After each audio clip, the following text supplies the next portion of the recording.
بسم اللہ الرحمن الرحیم۔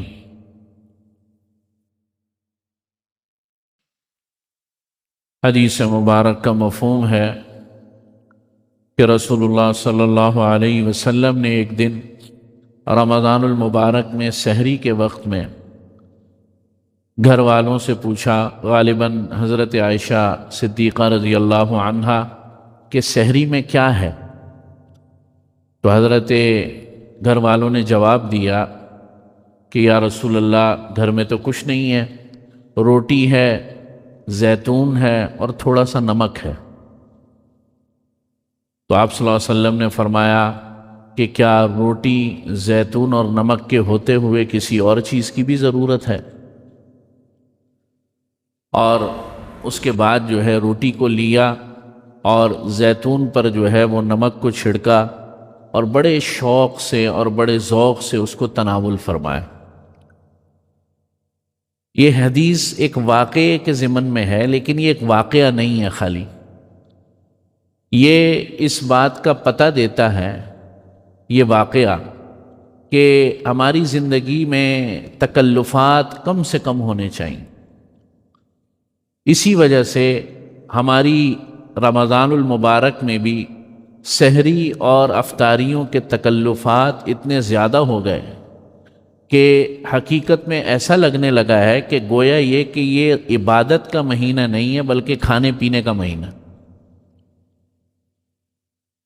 جو میسر ہو آدمی اس کو لے لے، لیکن پورے دن کی ہمارے گھر کی خواتین خاص طور پر بڑا المیہ ہے کہ یہ عبادت کا وقت اگر مردوں کے لیے ہے تو خواتین کے لیے بھی تو ہے نا۔ تو ہمارے گھروں کی خواتین سارا دن جو ہے وہ افطاری کی تیاری میں گزارتی۔ آپ سوچیں اس بات کو، گرمی ہے، سردی ہے، اور جناب جو ہے یعنی عبادت کا حق ان کو بھی ہے، ان کے لیے بھی یہ برابر کا جو ہے، اور پھر وہ روزے سے بھی ہیں۔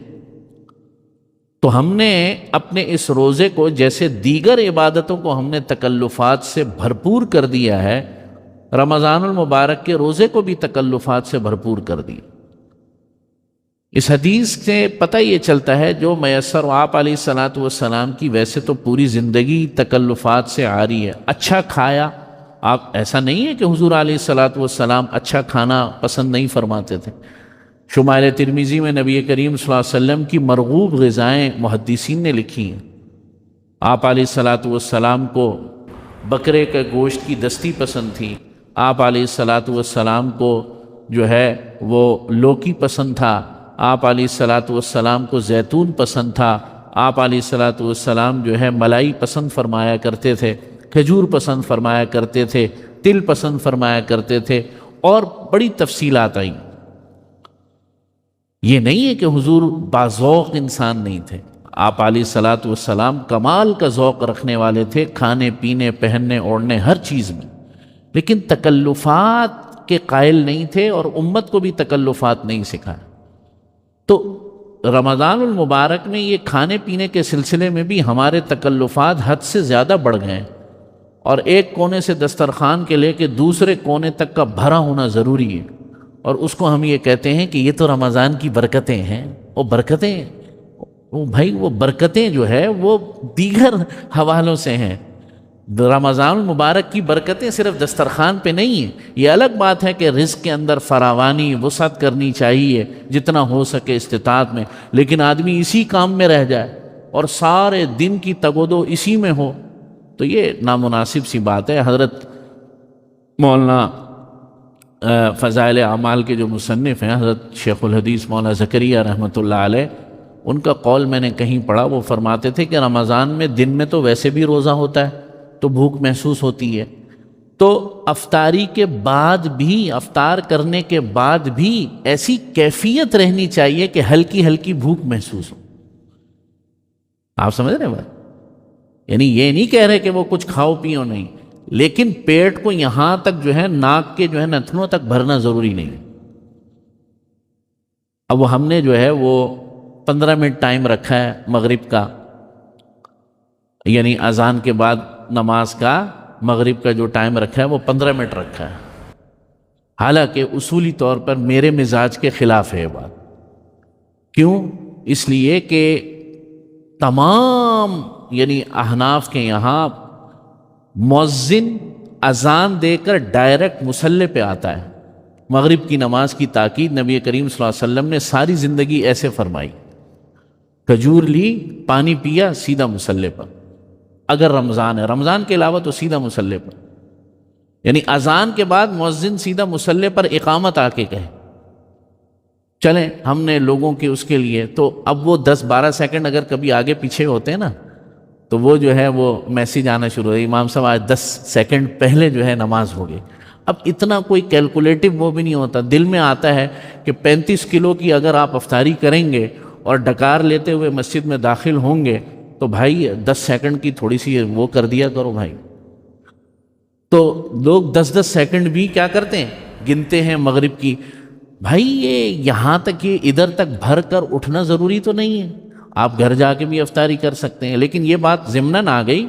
کہنے کا مقصد اس حدیث مبارک کا جو میں نے واقعہ عرض کیا وہ یہ ہے کہ رمضان المبارک کو بھی تکلفات سے، خاص طور پر کھانے پینے کے بے جا تکلفات سے آدمی ان سے چھٹکارا پائے۔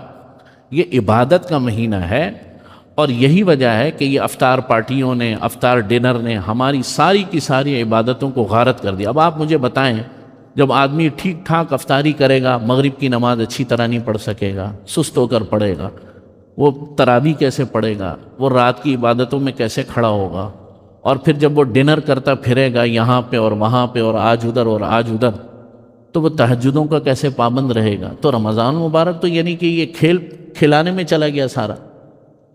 تو بہرحال یہ ہے کہ کوئی بھی عبادت ہو، اپنی زندگی کو آسان کرنا چاہیے، اپنی زندگی کو تکلفات سے عاری کرنا چاہیے، اچھا کھانا چاہیے، اچھا جو ہے پہننا چاہیے، لیکن ہر وقت اسی کی رو کے اندر بہتے رہنا، اسی نقطے پر اپنی زندگی کو مرتکز رکھنا کہ بس کھانا پینا اور پہننے ہی کی محنت ہو سارے دن کی اور ساری زندگی کی، یہ تو جانوروں والی زندگی ہے، انسانوں والی زندگی نہیں ہے۔ جو اچھا میسر آ جائے آدمی لے لے، پہن لے، کھا لے، کبھی نہیں بھی ہے تو جناب پکوڑے نہیں بھی بنے اور سموسے نہیں بھی بنے تو کوئی مسئلہ نہیں ہے، کل بن جائیں گے، پرسوں بن جائیں گے، 1-2 دن بعد بن جائیں گے۔ خواتین کو موقع دیں گھروں کے اندر، وہ بھی عبادت کریں، وہ بھی قرآن مجید کی تلاوت کریں، بلکہ جان بوجھ کر ان کو کہیں کہ اتنا انتظام کیا جائے افطاری کا کہ افطاری کا انتظام ہو جائے، کچھ کھا پی لیا جائے، اور آپ اپنی بھی عبادت کی فکر کو،